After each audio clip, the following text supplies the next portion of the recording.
So from my survey, this was my very first question.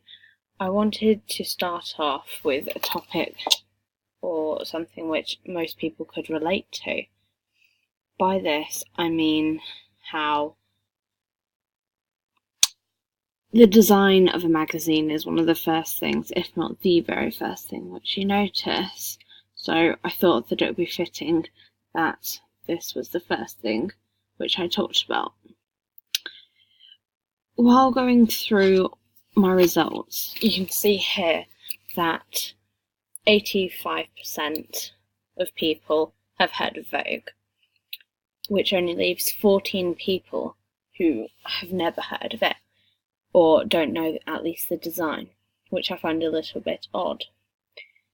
This just shows how Vogue has got such a large reputation that even a small proportion of society knows exactly what the design looks like.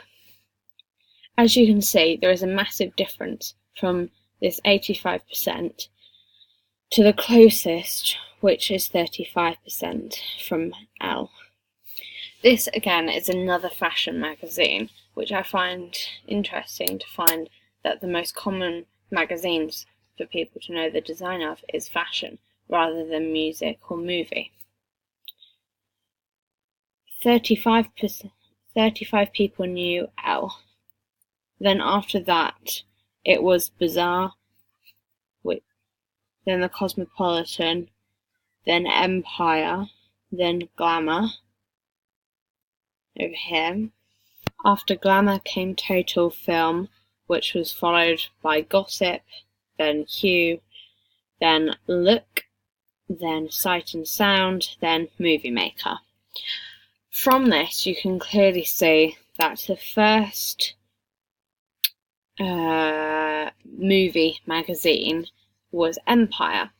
I thought that this was quite interesting, bearing in mind I hadn't ever really thought about magazines in this way before, and the one which I analysed was from Empire. This just shows that they've got a larger reputation than other film magazines such as Sight and Sound, Movie Maker, and Total Film.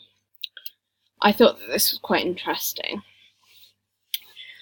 I only included one music magazine, Q, just so that I could see if people knew a music magazine as well as either fashion or movies themselves. I thought that it was quite interesting to see that people would prefer fashion and film over music. This is a key information which I will definitely need in my magazine.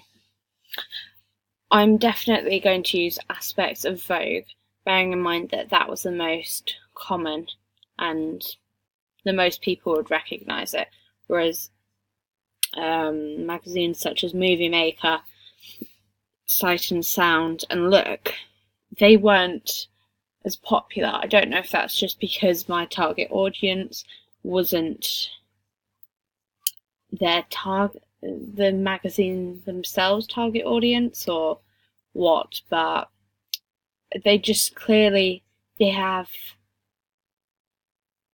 a less obvious house design, house style.